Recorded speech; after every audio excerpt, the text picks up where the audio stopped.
So all of a sudden, AI is everywhere. People who weren't quite sure what it was are playing with it on their phones. Is that good or bad? Yeah, so I've been thinking about AI for a long time, since I was in college, really. It was one of the things that, the sort of 4 or 5 things I thought would really affect the future dramatically. It is fundamentally profound in that the smartest creatures, as far as we know, on this earth are humans, is our defining characteristic. Yes. We're obviously weaker than, say, chimpanzees and less agile, but we are smarter. So now what happens when something vastly smarter than the smartest person comes along in silicon form?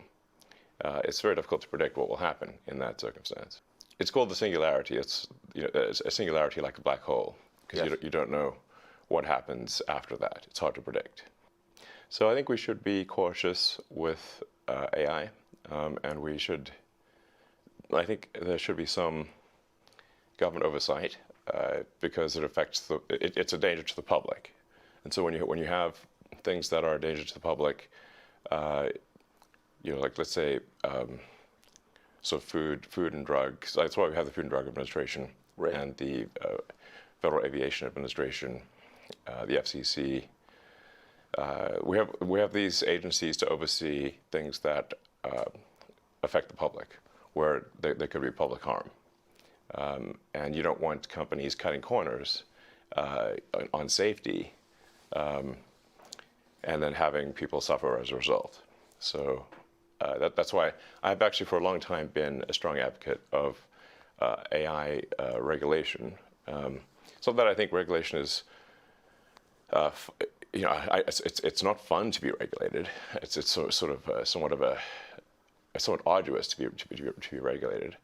I have a lot of experience with regulated industries, because obviously automotive is highly regulated. You could fill this room with all the regulations that are required for a production car just in the United States, and then there's a whole different set of regulations in Europe and China and the rest of the world. So very familiar with being overseen by a lot of regulators. And the same thing is true with rockets. You can't just willy-nilly shoot rockets off, not big ones anyway. Because the FAA oversees that. And then even to get a launch license, there are probably half a dozen or more federal agencies that need to approve it, plus state agencies. So I've been through so many regulatory situations, it's insane. And sometimes people think I'm some sort of like regulatory maverick that sort of defies regulators on a regular basis, but this is actually not the case. Once in a blue moon, rarely I will disagree with regulators, but the vast majority of the time, my companies agree with the regulations and comply.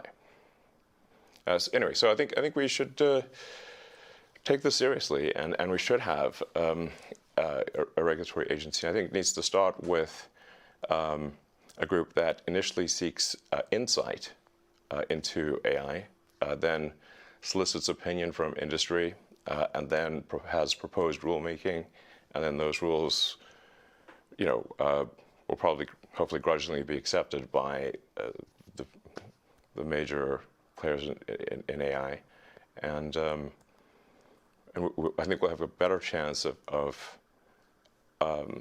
advanced AI being beneficial to humanity in that circumstance. But all regulations start with a perceived danger, and planes fall out of the sky, or food causes botulism. Yes. I don't think the average person playing with AI on his iPhone perceives any danger. Can you just roughly explain what you think the dangers might be? Yeah, so the danger, really, AI is perhaps more dangerous than, say, mismanaged aircraft design or production maintenance or bad car production, in the sense that it has the potential, however small one may regard that probability, but it is non-trivial. It has the potential of civilizational destruction.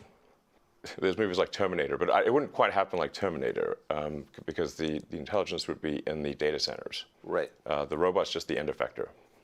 But I think perhaps what you may be alluding to here is that regulations are really only put into effect after something terrible has happened. That's correct. if that's the case for AI, and we only put in regulations after something terrible has happened, it may be too late to actually put the regulations in place. The AI may be in control at that point. You think that's real? It is conceivable that AI could take control and reach a point where you couldn't turn it off, and it would be making the decisions for people. Yeah, absolutely. Absolutely. No, that's definitely where things are headed, for sure.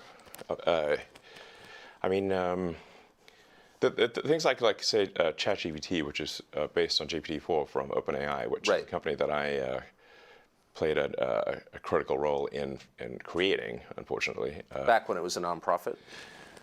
Yes. I mean, the reason OpenAI exists at all is that Larry Page and I used to be close friends, and I would stay at his house in Palo Alto, and I would talk to him late into the night about AI safety. And at least my perception was that Larry was not taking AI safety seriously enough. What did he say about it? He really seemed to be want sort of digital superintelligence, basically digital God, if you will, as soon as possible. He wanted that? Yes. He's made many public statements over the years that the whole goal of Google is what's called AGI, artificial general intelligence, or artificial superintelligence. But, and I agree with him that there's great potential for good, but there's also potential for bad. And so if you've got some radical new technology, you want to try to take the set of actions that maximize the probability it will do good and minimize the probability it will do bad things.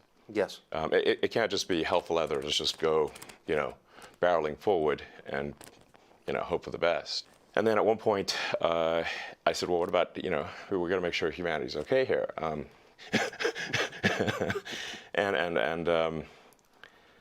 then he called me a speciesist. Did he use that term? Yes. And there were witnesses. I wasn't the only one there when he called me a speciesist. And so I was like, okay, that's it. Yes, I'm a speciesist. Okay. You got me. What are you? Yeah, I'm fully a speciesist. Busted.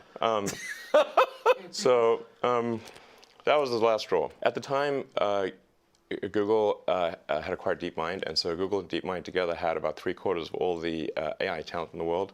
They obviously had a tremendous amount of money and more computers than anyone else.